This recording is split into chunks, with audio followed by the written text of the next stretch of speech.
Boa noite, eu sou Daniela Mansur. Boa noite, sou Daniel Mansur.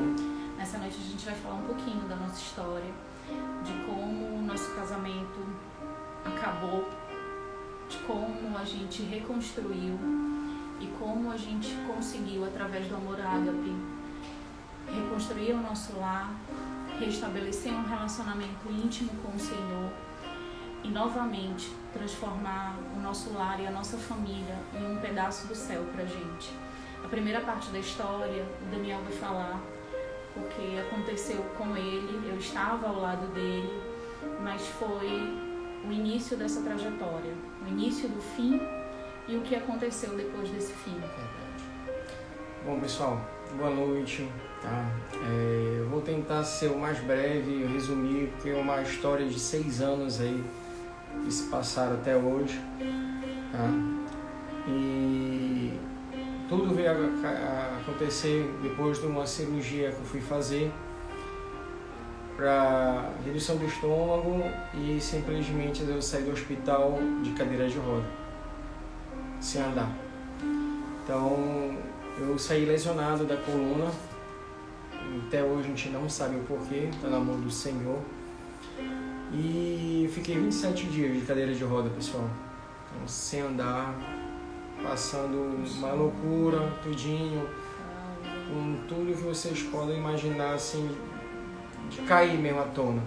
E depois passei por uma ressonância magnética, no qual foi constatado que eu estava com uma lesão medular e tive que fazer com emergência uma cirurgia na coluna.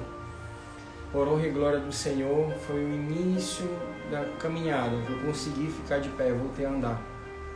Por honra e glória. Então, meus irmãos, nada foi fácil de lá para cá. Só para lembrar, né, Dani, apesar dele reaprender a andar, sim, ele teve que ir para cadeira, da cadeira para o andador, do andador para as muletas, até que pudesse novamente caminhar e ainda assim, até hoje, com uma certa dificuldade.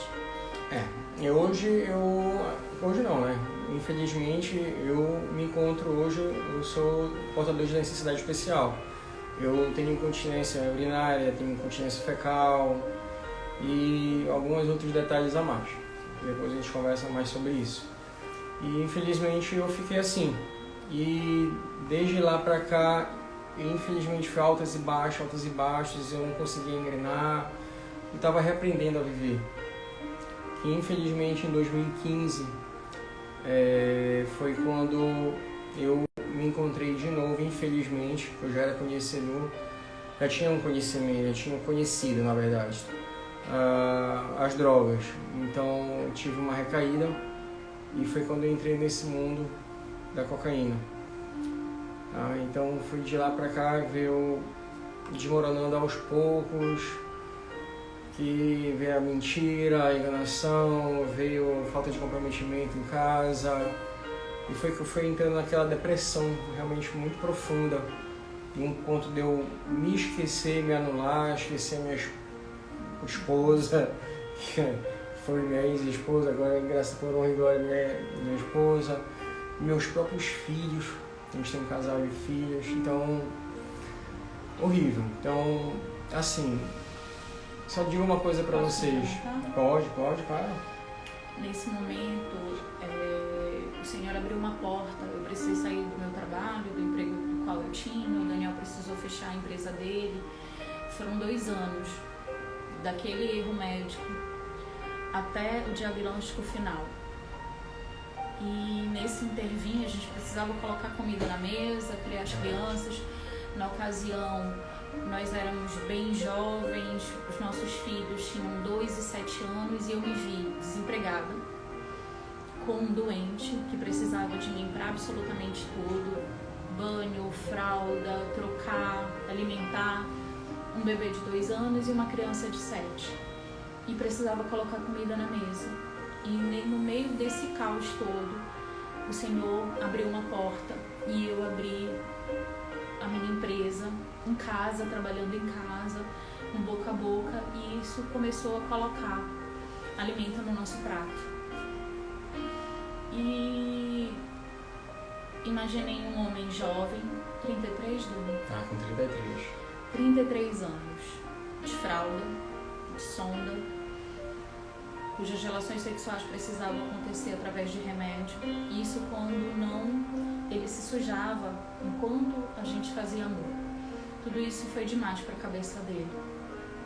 E eu tentando ser forte. Eu não deixava ele ver eu chorando, eu não deixava ele sentir o meu desespero, a minha dor. E eu achava que eu precisava ser forte. E aí é nesse momento que o Daniel cai.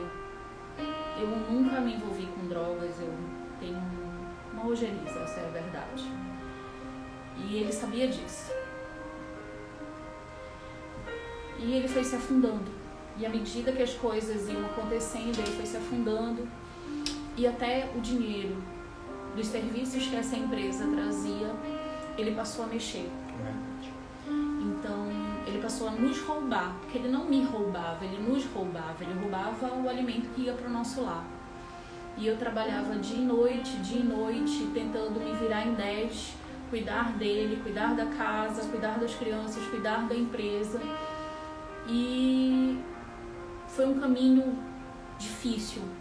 Hoje, eu posso falar para vocês que a gente compara a uma amante, onde o marido mente, engana, trai, finge, faz com que a gente pense que é louca. Por muitas vezes, ao confrontá-lo, o Daniel diz assim: tá doida, não tem nada disso, tu não sabe onde tu guarda o dinheiro, tá trabalhando tanto que não lembra onde guarda as coisas, tu é desorganizada.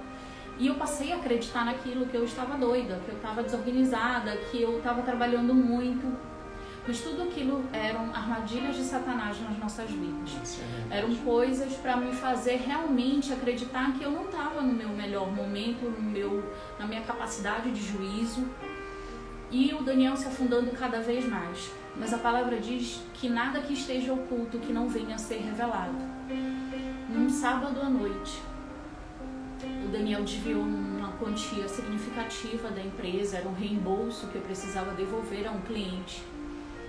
Eu entreguei em mãos do Daniel esse valor para que ele fizesse a devolução. Acreditei que ele tinha feito a devolução, mas ele não tinha feito. Só que o cliente falava com ele, não falava comigo. E começou a pressioná-lo pelo dinheiro, pressioná-lo, e eu sem saber de absolutamente nada. Até que nesse sábado à noite, a esposa desse cliente me ligou. E já ligou aborrecida, com razão. E afirmando que eu tinha conhecimento de que o dinheiro não havia sido devolvido. E eu, na hora, fiquei impactada. Nossa empresa é pequenininha e era um valor significativo e tinha folha de pagamento na segunda-feira. Mas eu não hesitei. Fui no banco, saquei o dinheiro, fui deixar em mãos na casa dela. E naquele momento, num português mais claro, a casa caiu para o Daniel. Porque tudo passou a fazer sentido. Naquele final de semana, a mãe dele veio para Belém e o Daniel partiu para o interior para ser tratado. Eu descobri numa única noite que ele estava envolvido com drogas. Não era um envolvimento recente. Tinha quanto tempo que tu já estava envolvido ali? 3 anos já. E imagina, repentinamente, teu marido vai embora, a tua empresa podendo fechar, tu com 2 crianças. E eu só lembro que naquele domingo, depois que ele partiu, sem a gente se falar, eu não queria ouvir falar. Eu não queria escutar a voz do Daniel, eu não queria. 3 anos de caos e de tormento nas nossas vidas tinha sido desvendado num sábado à noite. Assim, pessoal, deixa eu também deixar uma coisa assim bem clara. Porque depois que realmente eu voltei à sã consciência, eu fiquei muito, assim, com raiva mesmo, muito chateado. Que eu não permiti, não aceitei das pessoas virem querer apontar o dedo para Dani, criticar ela, como ela foi muito criticada. Bastante. Que ela era conivente com a situação, que ela sabia das coisas, mas passava o pano, resumindo assim. Daniela nunca soube, ela teve a experiência de tocar num cigarro quando a gente se conheceu, e a gente tomava uma cerveja. Cigarro normal, tá, gente? Entendeu? Então ela nunca viu um baseado de maconha, Não. ela nunca viu um saquinho de cocaína, Não sei ela nem nunca o que viu é. uma pedra de crack, ela não tem conhecimento nenhum disso. Sou totalmente Entendeu? Então são 21 anos que eu conheço ela, ia ser 18 anos de casamento esse ano. Então, assim, a gente se conhece a metade da vida. Então, realmente, assim, afirmando para vocês, ela não tinha conhecimento de nada. Para ela estava com marido depressivo, um marido com deficiência física, que ali não sabia controlar o xixi, o cocô. Ele não tinha com 33, 34 anos ereção, que na verdade vocês sabem, tem um pouco marido assim, quando não aparece, é muito complicado, pessoal. Jovem. Entendeu? Então, assim, Dani, agora deixa eu falar uma coisa assim rápida para vocês, pessoal. Muitos nós, tanto a gente aqui ainda, vocês, a gente tem muito problema, um problema muito sério. Mas a gente vai tentar ajudar vocês, a gente vai tentar acompanhar vocês, a gente vai também estar depois aberto a pergunta, se colocou entendeu? Em disposição do Senhor.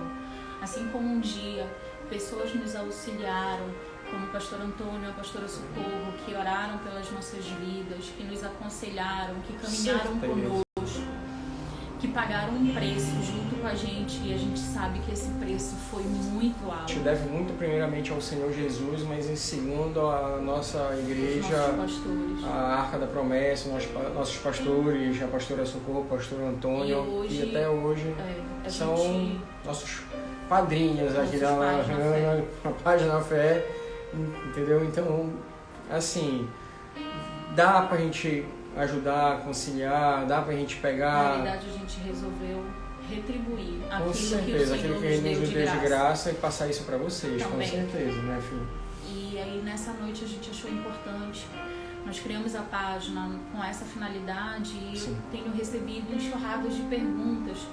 O que aconteceu com vocês? Contem um pouco da história.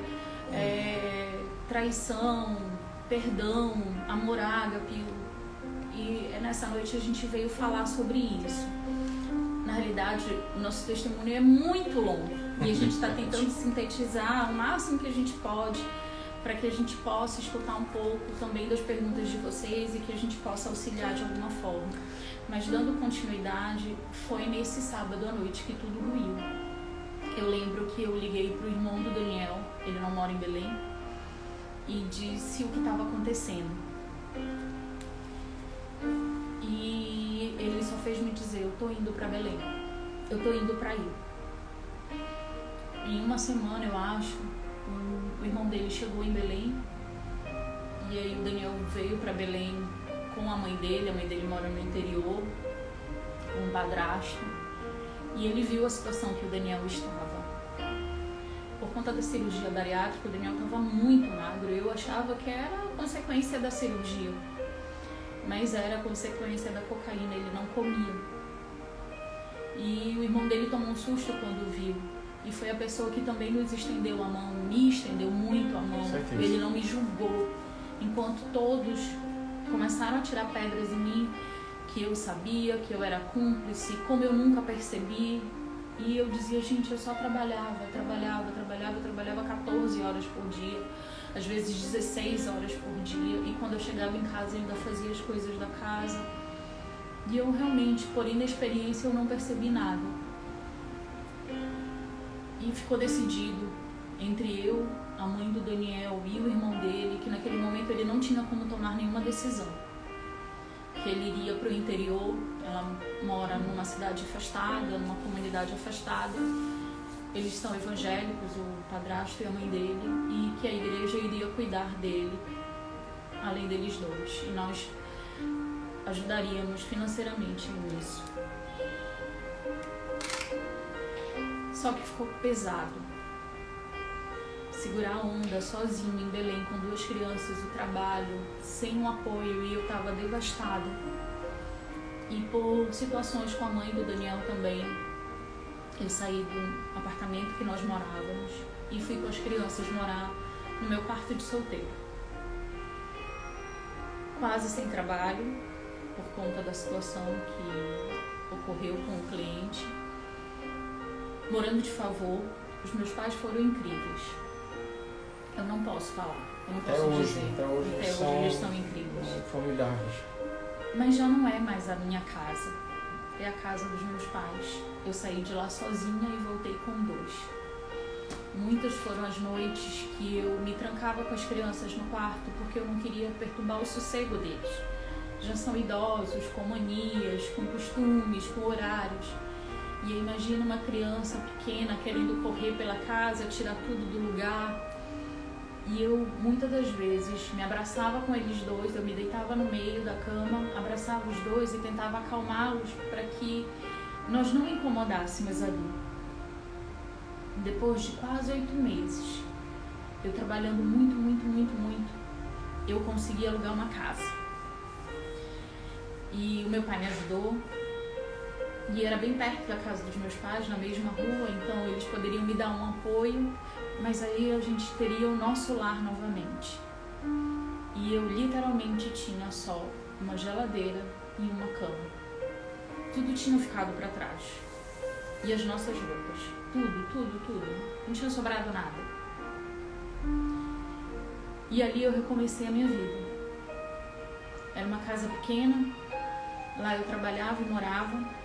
E tentava criar as crianças e sem nenhum apoio, nem emocional, nem financeiro. Eu não tinha contato com o Daniel. E se alguém falasse no nome dele do meu lado, ia arrumar briga comigo. Eu não aceitava o fato dele não ter sido meu amigo como eu fui dele. Nós sempre fomos cúmplices. Eu lembro que num determinado momento do nosso casamento, onde estava tudo bem, a gente estava vivendo o auge da relação, os 2 com trabalhos bem-sucedidos, nossa filha mais velha, super bem, a vida prosperando. E numa noite eu disse pra ele assim, se um dia, isso nem passava pelas nossas cabeças, eu me separar, eu vou sentir falta do meu melhor amigo. Essa mesma frase latejou na minha mente durante anos. Eu fui melhor amiga dele, ele não foi meu. E aí entrou o meu orgulho, o meu senso de justiça. Hoje eu fiz um post que falava, você prefere ter razão ou ser feliz? No primeiro momento, eu queria ter razão. Eu queria ter razão dele ter me enganado, eu queria ter razão dele não ter sido parceiro comigo, eu queria ter razão. E quando a gente quer ter razão, o perdão ele não vai acontecer. Verdade. Ele não acontece. E aí, voltando para nossa história, passados 2 anos, um pouco antes, logo que eu fui para essa casa, 8 meses depois, eu já estava dando entrada no nosso divórcio. E assim que eu me mudei, a advogada me ligou, que tinha sido, acho que é homologada a palavra, e que precisava só de uma assinatura do Daniel ou algo assim. Eu realmente não entendo dessa parte burocrática. E depois de muito eu tentar falar com a mãe dele no interior, eu consegui para que ele viesse a Belém para assinar os papéis. O dia que ele assinou e eu assinei, para mim aquilo foi um alívio. Eu pensava, acabou, eu não tenho mais vínculo nenhum com ele. Eu não preciso mais falar com ele, ele não me ajudou com as crianças até aqui, eu não vou precisar da ajuda dele, nunca mais. Tu lembra como foi o dia que tu assinaste os papéis? Pra mim foi um alívio, né? Pra mim foi um dos piores, né? Foi ali que tava decretado o nosso fim. E pra mim foi quando realmente, na verdade, quando eu fui pro interior, foi que caiu a minha, assim, um pouco no meu juízo. Caiu assim, a ficha. Foi a hora que eu peguei assim, a meleca que tinha feito, pessoal. Entendeu? Aí assim que ela também concluiu um pouco, que a gente está tentando resumir o mínimo assim, de uma história de 6 anos. A gente sabe que tem muita coisa que a gente está contando pela metade, e aí tem coisas que vocês vão ficar com dúvida, vão querer perguntar, saber, a gente vai estar aqui para dar cada apoio para vocês. Tá? E assim que ela terminar, eu vou dar mais ou menos um início também de como a gente virou essa chave. E como eu fiz realmente a minha volta por cima. Ela vai só concluir aqui a colocação dela. E aí o divórcio foi assinado. E aí eu fui viver a vida. trabalhava, os negócios começaram a ser bem sucedidos, por um motivo óbvio, né? Ele não desviava mais recursos da empresa. Eu fui conseguindo pagar todo mundo, fui conseguindo me reerguer, fui conseguindo mobiliar essa casa e a vida parecia transcorrer. E eu precisava me encontrar, eu precisava voltar a ser a pessoa que um dia eu tinha sido. Eu tinha me anulado. Devido a todo esse sofrimento, eu tinha esquecido de mim. E nesse período ele se tratava e a minha vida continuou. Num determinado momento eu reencontro uma pessoa do meu passado e a gente começou a conversar. E aí ele me dizia coisas das quais naquele momento para mim faziam muito sentido. E Jesus sabe de todas as coisas. Todas as vezes que a gente cogitava em marcar, de nos encontrarmos, nunca dava certo.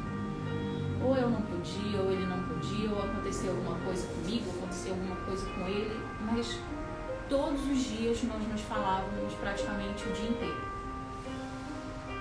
E o Daniel fazendo o tratamento dele, a gente já divorciado, até que chegou um momento que o tratamento já estava bem avançado, as medicações já estavam fazendo efeito, ele já estava melhor. E ele veio para Belém. E a nossa filha mais velha entrando na fase da adolescência, me dando trabalho.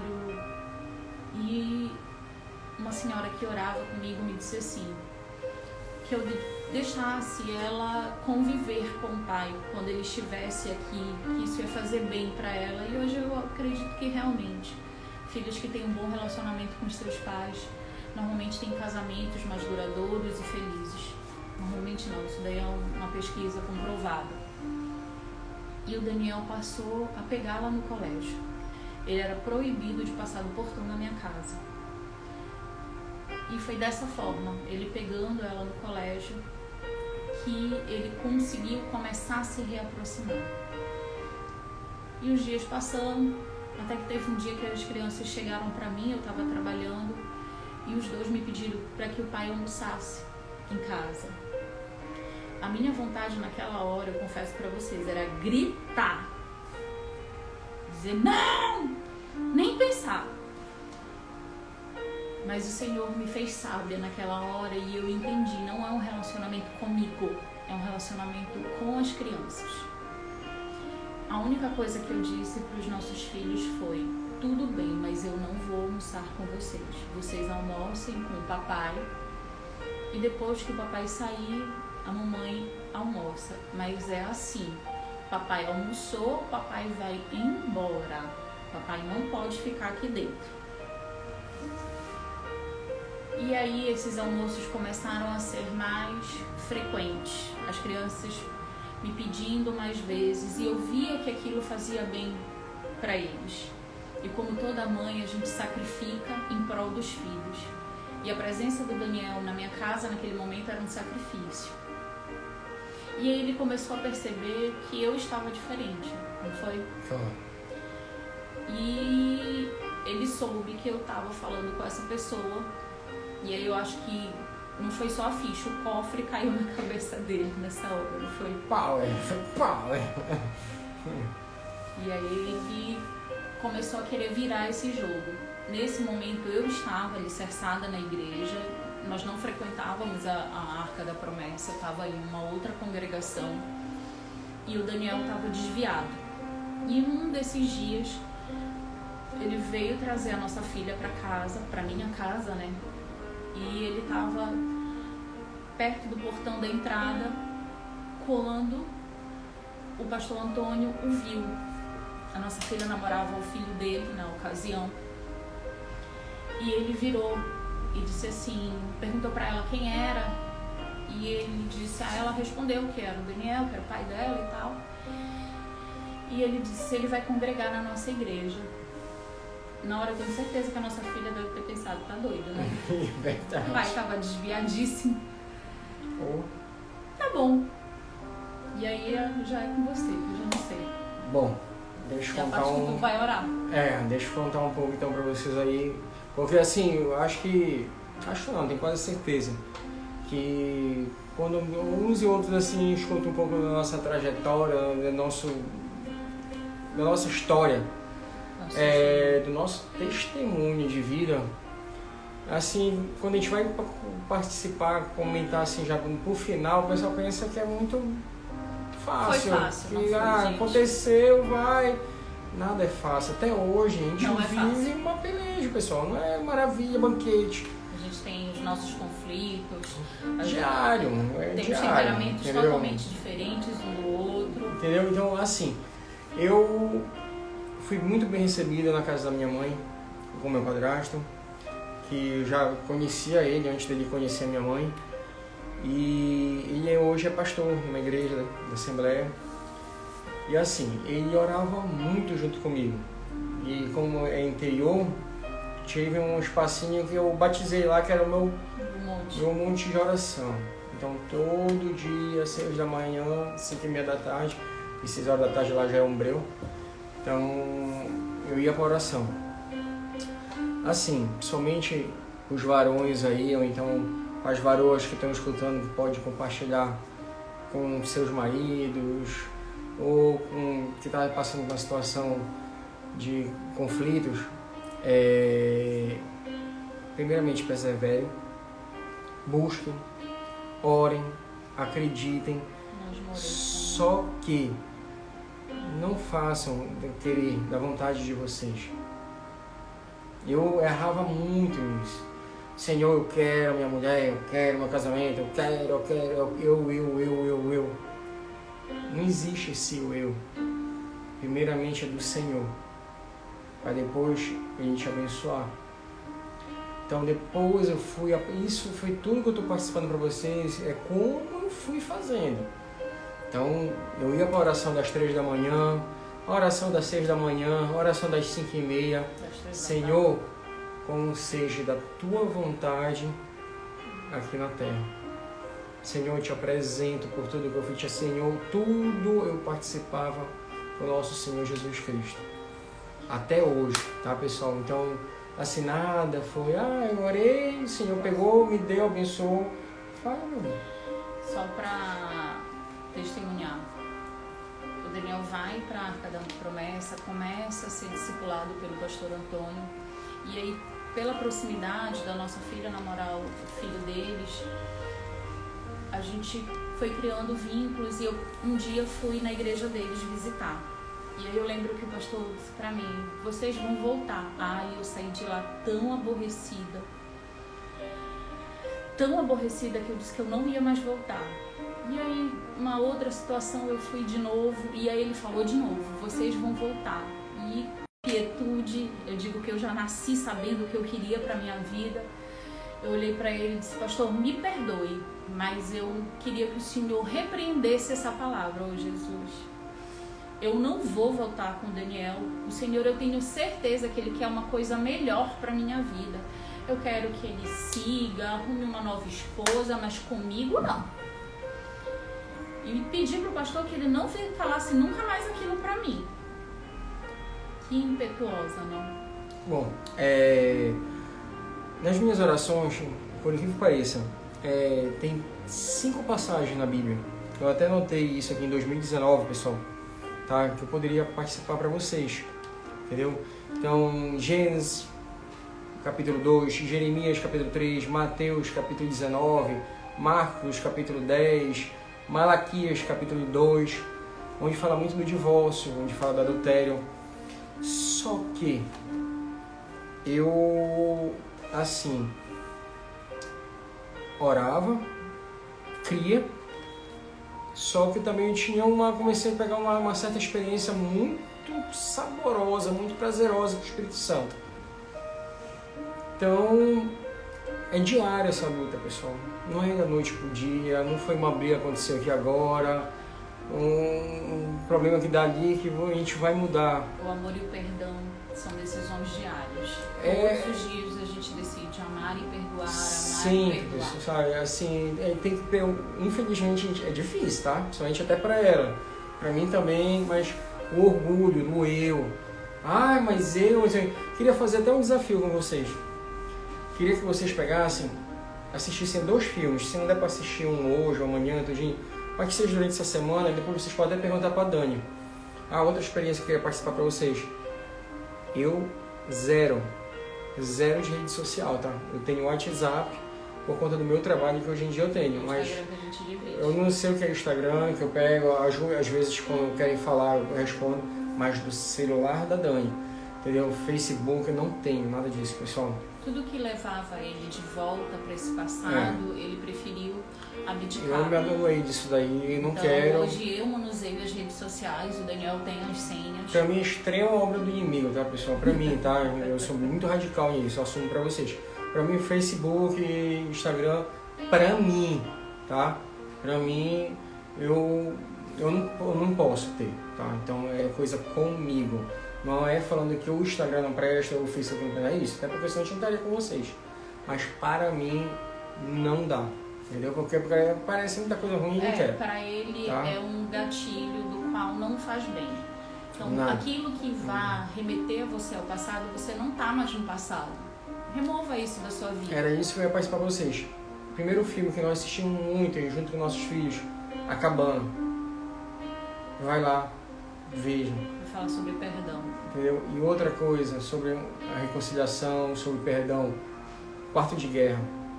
Eu queria que vocês fizessem essa experiência e depois, se quisessem trocar uma ideia de algumas perguntas, a gente está aqui para isso, entendeu? E também o filme Prova de Fogo. Com certeza. Que ele também vai falar sobre relacionamento. Mas mais do que filme, só voltando um pouco sobre quando o Daniel começou a orar, jejuar, fazer campanha.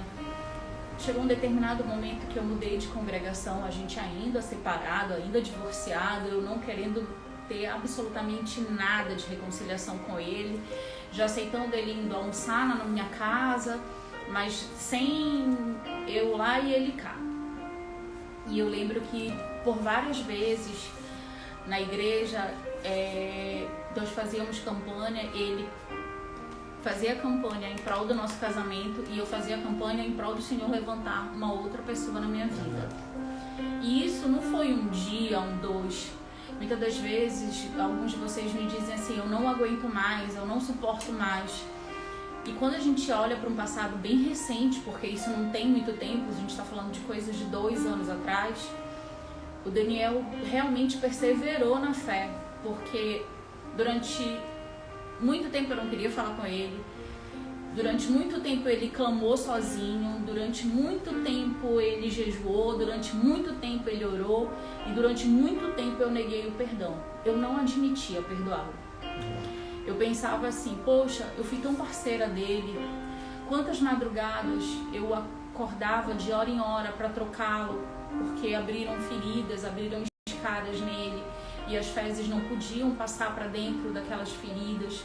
Quantas das vezes eu trabalhei, às vezes 2 dias de virada para manter o tratamento dele, quantas vezes isso, e aí eu pensava, poxa, mas eu estava trabalhando e ele estava me roubando, eu estava cuidando dele, ele estava mentindo para mim, eu estava dando o meu melhor enquanto ele me enganava, e aquilo martelava na minha cabeça.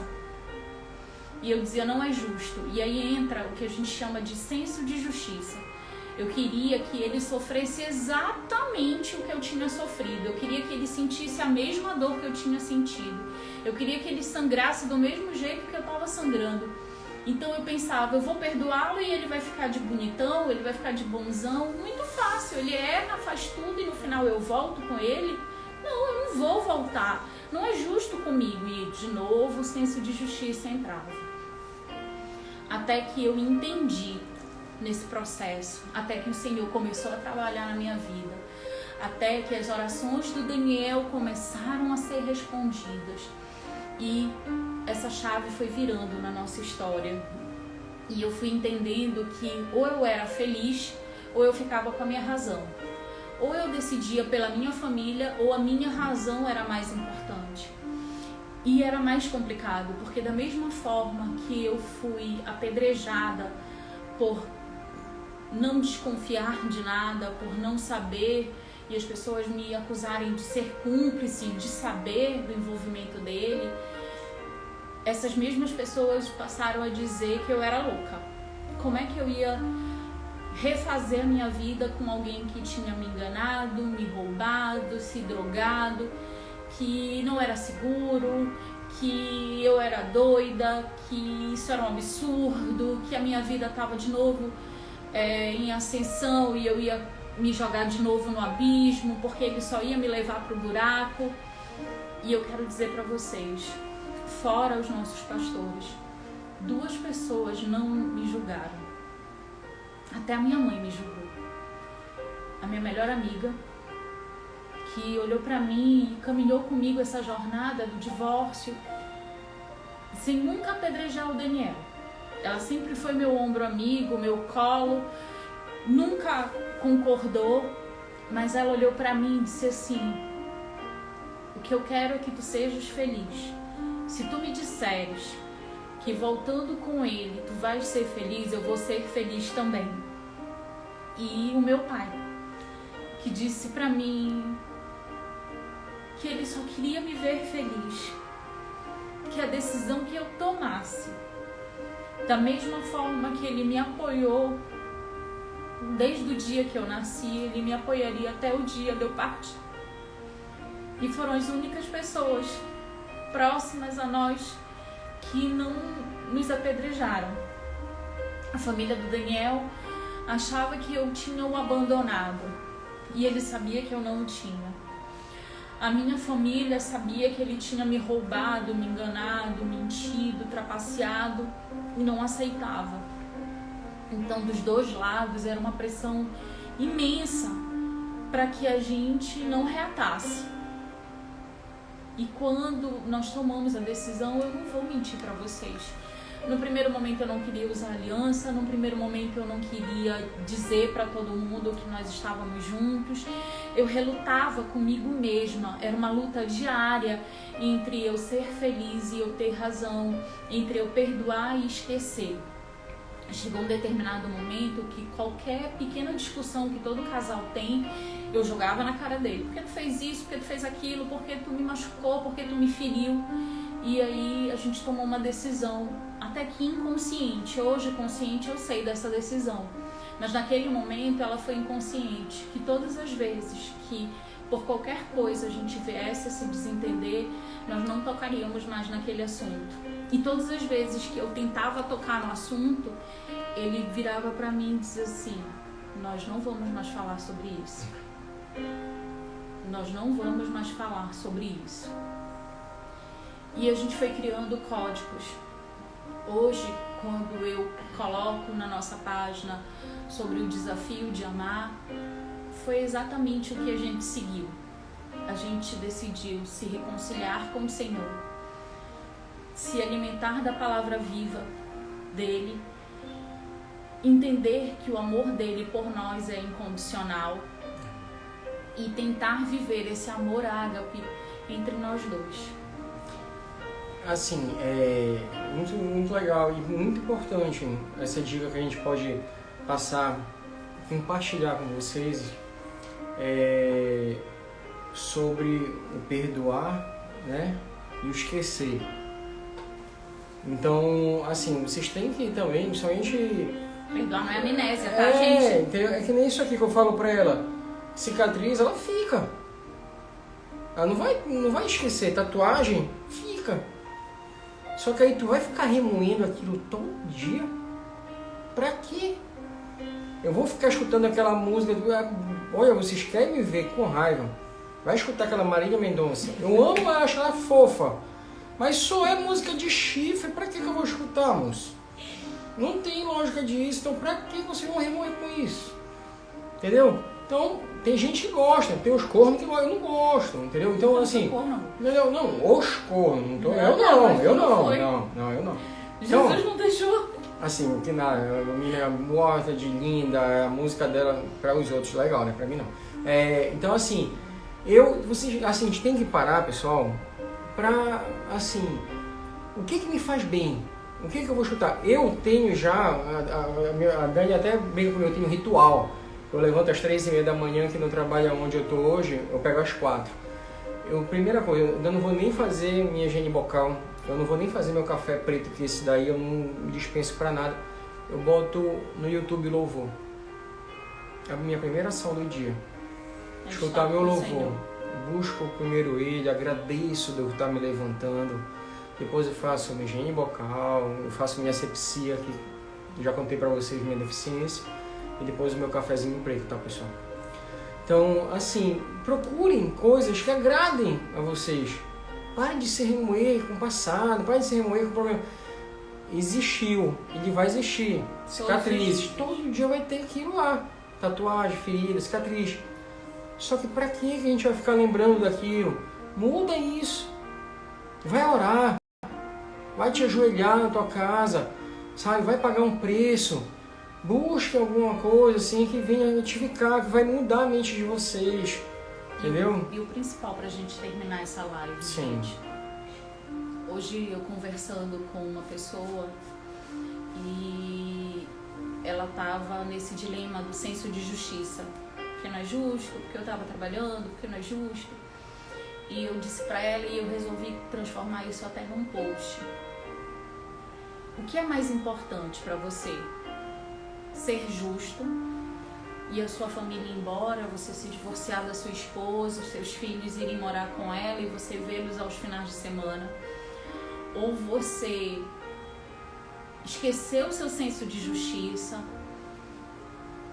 e olhar para frente? O que é mais importante? Ter a sua família ou viver remoendo essa dor que não vai te levar a lugar nenhum, só vai te levar para a separação, para a divisão do teu lar? Eu queria que vocês pensassem nisso, todas as diferenças, todos os perdões, o que possa estar acontecendo nesse momento no relacionamento seu e do seu marido ou da sua esposa. O que é mais importante? O que eu quero? Eu quero de volta ao meu lar, a minha família, a felicidade de tê-la ao meu lado, ou de tê-la ao meu lado. Ou eu quero que ela sinta a dor que eu sinto, que o meu senso de justiça seja atendido, que o meu orgulho prevaleça. Você precisa colocar isso na balança. O que é mais importante? Mais importante é a minha família, a minha casa, a minha felicidade, porque eu me sinto feliz. Tio? Oi, tá.